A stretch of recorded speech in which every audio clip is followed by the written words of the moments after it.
In the cold space of the first-class cabin, a scream broke the quiet atmosphere. A passenger, not because of the weather, but because of having to sit next to a veteran, revealed his undisguised dissatisfaction. But what no one expected was that the person who intervened was not a pilot, not a flight attendant, but a basketball legend, Shaquille O'Neal. And with just one quiet action, he changed everything. Dallas-Fort Worth, an early winter morning, the chilly air seeped through the thick coats of passengers, moving silently under the dim airport lights, where the polished tiled floor reflected hurried footsteps and the steady rolling of suitcases, like the breathing of a city that had yet to wake up. The wide glass windows that stretched along the terminal corridors caught the lazy morning sunlight, bright enough to sparkle on the floor, but not enough to dispel the feeling of silence that pervaded the space. Inside the first-class cabin of Flight 862, bound for San Francisco, a tall, striking man sat pensively by the window. None of the passengers around him needed to look closely to recognize him. Shaquille O'Neal, with his massive frame and face that had been imprinted on 1,000 screens. But today there were no cameras, no crowds, no spotlights. There was just a man with a thick book in his hands, his eyes half listening, half thinking, as if the words were leading him back to some distant memory that no one could reach. The hum of the air conditioning system, mixed with the sound of pages turning, created a peaceful rhythm, until a male voice suddenly rang out, loud and sharp, like a knife cutting through the silence that was covering the plane cabin. "I can't believe I'm sitting next to this. Didn't I pay for first class?" The sound was not just a complaint, but a blatant insult, thrown straight into the air like a brutal punch. It made some passengers raise their heads slightly, some roll their eyes in annoyance, the rest quietly looked down, pretending not to hear. But no matter where they turned, all eyes gradually fell on the third row on the left, where an elderly man with wrinkled skin, thick glasses, and a faded old military uniform was trying to fasten his seatbelt with trembling hands. No one knew his name, but on his chest was pinned a small badge of the United States Marine Corps, old but shiny, like a silent musical note recounting the years he had devoted his youth to his country. Shaquille looked up. He said nothing, but his eyes, quiet and deep, had begun to quietly change the flow of the moment. Carl Benson, a middle-aged businessman with fair skin and a smart black suit, sat in the back corner of the first-class cabin. His brown hair was neatly dyed, but his eyes were sharp and displeased. His ears were covered by noise-canceling headphones, but he lowered them every now and then, again to criticize, to complain, to dispel the feeling of frustration that filled the space. The way he sat, leaning forward, his shoulders tense, as if he were preparing to throw out some spiteful, unpleasant word. Next to him, an elderly man, Frank Miller, sat hunched over, his thin hands shaking as he tried to fasten his first-class seatbelt. At 84, he looked smaller than ever. His thin figure, his back slightly hunched, seemed to carry a decade of hardship from the war years on his shoulders.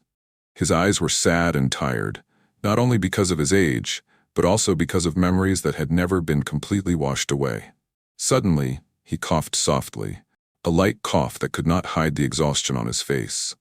Just then, the nagging sound rang out again. Carl Benson could no longer hold back.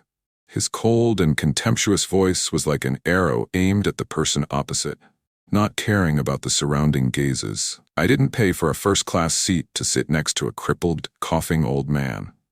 Carl's statement was not simply a complaint, but also a demeaning, a contemptuous, a way to plunge the entire first-class cabin into heavy silence. The air seemed to stop. All eyes turned to Frank Miller, the man, not saying a word, still only fastening his seatbelt and looking down, but deep inside, he could feel the pain. He was not only facing his old age, but also the lack of respect that others had for veterans like him. Carl could not see what was silently gnawing at the man beside him. He only felt frustrated, wanting to quickly solve the nuisance that he called inconvenience. Shaquille O'Neal, sitting not far away, could hear every word of Carl's words clearly. He sat still, saying nothing, but his eyes suddenly lit up. A strong and determined emotion was rising inside him, not because of the noise or the disrespect, but because he understood better than anyone the value of patience and respect for others. This was the moment he knew he could not turn away. The first-class cabin suddenly fell into an eerie silence. The noise of the flight had died down, replaced by a heavy atmosphere. Some passengers turned away, their eyes glancing at each other, looking bored, as if they were used to the disrespect in their daily lives.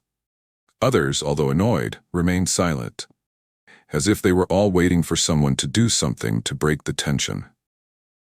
But they couldn't have known that Shaquille O'Neal, a man famous not only for his sports career but also for his noble character, was watching everything. His eyes were unblinking, sharp and steady, but not angry or resentful. He simply closed the book in his hands, put it on the small table in front of him, and looked at Carl Benson, who was still muttering angrily, not realizing the silence that had enveloped him. There was not a word, not a gesture that showed anger. All was quiet and unbelievably calm, as if he were waiting for something to come, not from Carl, but from himself. Slowly, without haste, Shaquille O'Neal stood up. His tall, muscular figure could have drawn attention to anyone, but this time it was not attention for the sake of prominence or glory, but for something else entirely. He walked toward Frank Miller, the older man who sat silently, his eyes looking sadly out the window. Without saying a word, he bowed slightly, a gesture that was not easy for someone of his stature. The action, a small gesture, but one filled with respect and compassion, made the atmosphere even heavier. Frank Miller, his eyes sad, looked up. He didn't understand what was happening, but Shaquille's eyes, full of understanding, touched his soul. It was a simple moment, but it brought a warmth, as if the world outside no longer mattered. Shaquille didn't need to say much, didn't need to make a big deal out of it. But this gesture, this silence, was exactly what Frank needed. It wasn't just an act of courtesy, it was an invitation to change, a way to show others that sometimes respect doesn't have to come with words, but can be just a small action, but deeper than any words. The first-class cabin seemed to hold its breath as Shaquille walked up to Frank Miller, who was still sitting there, head bowed, eyes tired and sad, as if he had carried a heavy piece of history with him for years. There was no sound except the engine of the plane and the faint sound of the other passengers buckling their seatbelts. Shaquille stood beside him, not saying a word, just a gentle, sincere smile. And then he leaned down and whispered, "I think you should have a more worthy seat." It wasn't just advice, it was affirmation. An affirmation that Frank Miller, the old veteran, deserved respect and gratitude, not just because of his age or his years of service to his country, but because of who he was. A man with a heart full of memories and sacrifice. Shaquille didn't need to say anything, didn't need to explain. He just made a quiet, powerful gesture, not just in Frank's eyes, but in the eyes of everyone watching. He slowly changed seats, first class, with a spacious and comfortable space, right next to the window, where one could watch the clouds pass by and feel the quiet of the flight. Frank sat silently, his hands shaking as he accepted this change, his eyes looking up, full of surprise and gratitude. Meanwhile, Shaquille, still calm, said not a word, just smiled and headed towards the seat at the back of the cabin, near the aisle, where few people would pay attention. There was no applause, no commotion, no sudden attention. All the passengers around watched in silence. The flight attendant, a woman with a slightly stunned expression on her face, watched Shaquille leave without saying anything. They could only stand and watch. What they witnessed was truly not an action that could be easily explained with words.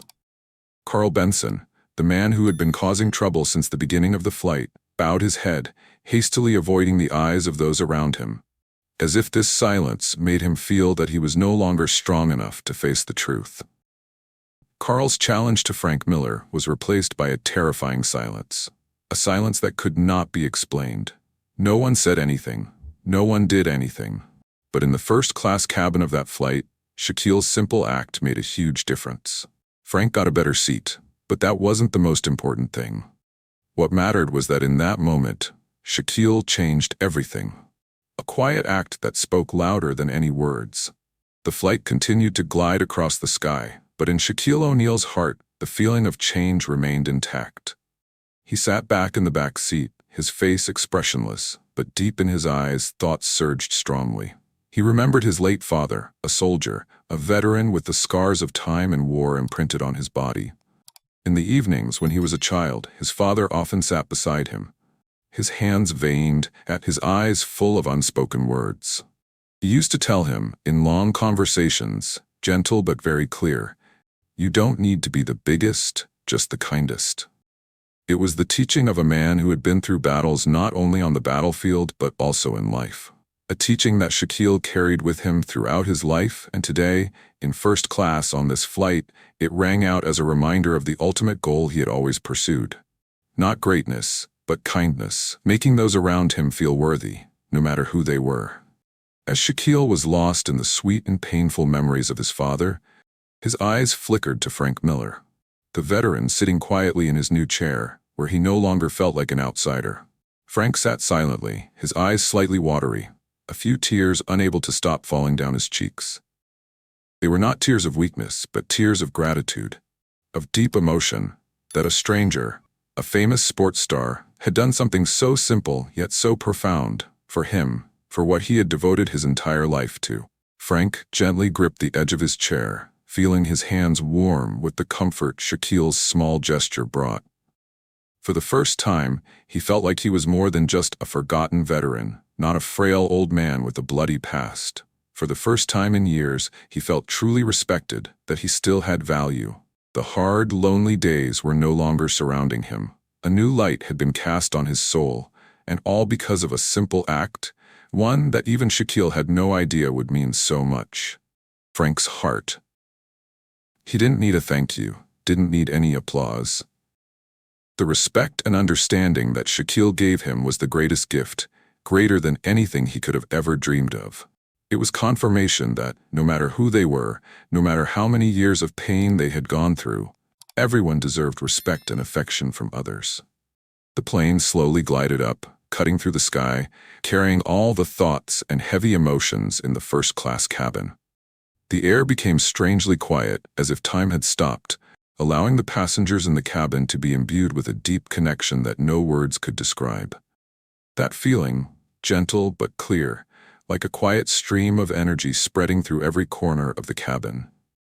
In that moment, a young woman, who had sat silently the entire flight, not saying a word, just quietly walked past Shaquille. She didn't need to say anything, didn't need a thank you, but as she passed him, she gently patted his shoulder.